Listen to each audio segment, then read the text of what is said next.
একটি প্রতিবাদ, আর সেই প্রতিবাদেই যেন স্তব্ধ করে দিল অন্যায়ের বিরুদ্ধে উচ্চকিত এক বলিষ্ঠ কণ্ঠস্বর। মাদক আর অনলাইন জুয়ার বিষ যখন মহামারীর মতো ছড়িয়ে পড়েছে যুব সমাজের শিরা উপশিরায়, তখন সেই বিষের বিরুদ্ধে বুক চিতিয়ে দাঁড়িয়েছিলেন লালমনিরহাট সরকারি টেকনিক্যাল স্কুল অ্যান্ড কলেজের প্রভাষক আরিফুল ইসলাম। স্থানীয়দের মতে, তরুণদের আগামীর স্বপ্নকে চোখের সামনে মাদকের নেশা আর জুয়ার অন্ধকারে তলিয়ে যেতে দেখে মাদক সিন্ডিকেট আর অনলাইন জুয়ার বিরুদ্ধে উচ্চকিত করেছিলেন প্রতিবাদের কণ্ঠ। কিন্তু অন্যায়ের বিরুদ্ধে রুখে দাঁড়ানোর সেই সাহসেই যেন হয়ে উঠল তার জীবনের অকাল মৃত্যুর কারণ। অভিযোগ উঠেছে, শিক্ষক আরিফুল ইসলামের নিজ এলাকা লালমনিরহাট সদর উপজেলায় দীর্ঘদিন ধরেই চলছিল মাদক ও অনলাইন জুয়ার রমরমা ব্যবসা। আরিফুল পরিস্থিতির ভয়াবহতা আঁচ করতে পেরে মাদক ও অনলাইন জুয়া সিন্ডিকেটের বিরুদ্ধে আলোকিত লালমনিরহাট সামাজিক সংগঠনকে সঙ্গে নিয়ে মাদকের বিরুদ্ধে মাঠে নামেন বলে জানা যায়। স্থানীয়দের ভাষ্যমতে, মাদক সিন্ডিকেটের দ্বার চিরতরে রুদ্ধ করার জন্য চক্রটির সদস্যদের এই পথ থেকে ফিরে আসার আহ্বান জানান তিনি। একই সঙ্গে জীবন বিধ্বংসী এই মৃত্যু বাণিজ্য অব্যাহত রাখলে আইনশৃঙ্খলা বাহিনীর ব্যাপারে তাদের সতর্কও করা হয় বলে দাবি স্থানীয়দের। অভিযোগ রয়েছে, এরই জেরে গত 1 আগস্ট কলেজ থেকে বাড়ি ফেরার পথে সিন্ডিকেট নেতা রহিদুল ইসলাম সহ চক্রের অন্যান্য সদস্যরা আরিফুলকে ডেকে নিয়ে দেশীয় অস্ত্র দিয়ে আতর্কিত হামলা চালায়। ধারালো অস্ত্রে একের পর এক নির্মম আঘাতে ক্ষতবিক্ষত হয়ে পড়ে শিক্ষকের মাথা। মুহূর্তেই রক্তাক্ত হয়ে যায় তার শরীর। স্থানীয়দের বর্ণনায় ফুটে ওঠে তার উপর চালানো সেই লোমহর্ষক হামলার চিত্র।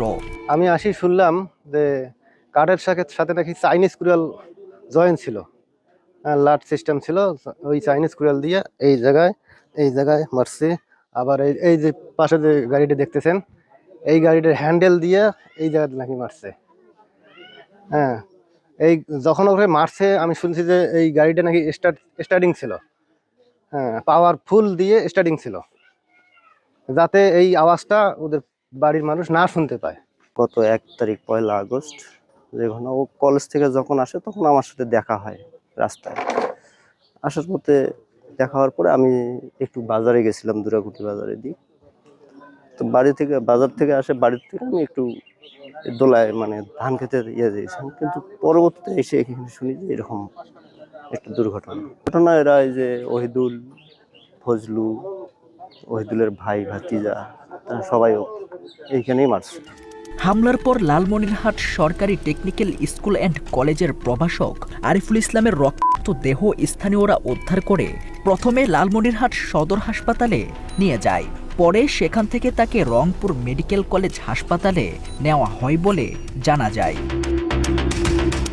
মাত্র 30% টাকায় জমির মালিক হয়ে নতুন বাংলাদেশের গড়ে তোলার স্বপ্ন দেখা বাংলা বসতি। সেখানেও অবস্থার অবনতি হলে ঢাকার এভারকেয়ার হাসপাতালের আইসিইউতে ভর্তি করানো হয় তাকে। পরবর্তীতে তার ঠিকানা হয় ঢাকা মেডিকেল কলেজে। কিন্তু জীবন মৃত্যুর সেই কঠিন লড়াইয়ে শেষ পর্যন্ত আর ফিরতে পারেননি তিনি। ঢাকা মেডিকেল কলেজেই তার মৃত্যু হয় বলে স্থানীয়রা জানান। সমাজ বিধ্বংসী কিছু কর্মকাণ্ডের সাথে জড়িত চিহ্নিত সন্ত্রাসী কর্তৃক জনাব আরিফুল ইসলাম সাহেব গুরুতর আহত হন। দীর্ঘ 20 দিন চিকিৎসাধীন থাকা অবস্থায় সর্বশেষ ঢাকা মেডিকেল কলেজে তিনি শেষ নিঃশ্বাস ত্যাগ করেন। মৃত্যুর পর আরিফুলের বাড়িতে নেমে আসে শোকের কালো মেঘ।